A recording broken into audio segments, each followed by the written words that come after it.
വ്യാജ പട്ടയങ്ങൾ കണ്ടെത്താൻ മൂന്നാറിൽ LDF സർക്കാർ 2011 നിയമിച്ച സ്പെഷ്യൽ ട്രിബ്യൂണലിന്റെ പ്രവർത്തനം മന്ദഗതിയിൽ. ഇതിന് കാരണം സർക്കാരിന്റെ നിലപാട് തന്നെയാണ്. മൂന്നാറിലെ സർക്കാർ ഭൂമികൾ കയ്യേറ്റക്കാരിൽ നിന്നും തിരിച്ചുപിടിക്കുന്നതിന് നിയമ ഭേദഗതി വേണമെന്ന് പലതവണ സ്പെഷ്യൽ ട്രിബ്യൂണൽ രേഖാമൂലം ഹോം സെക്രട്ടറിയോട് ആവശ്യപ്പെട്ടിരുന്നു. ഇതിന്റെ പകർപ്പാണ് റിപ്പോർട്ടർ പുറത്തുവിടുന്നത്.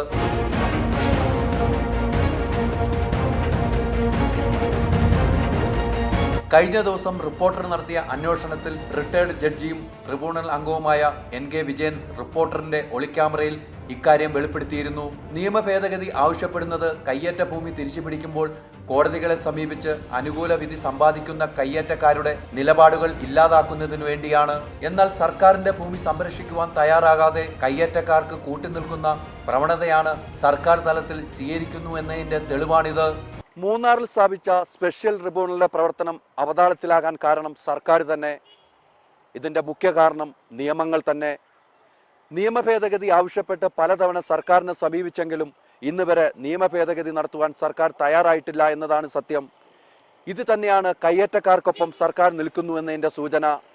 മൂന്നാറിൽ നിന്നും ബിനീഷിനോടും ജെൻസനോടുമൊപ്പം VS ഹൈദർലി, റിപ്പോർട്ടർ.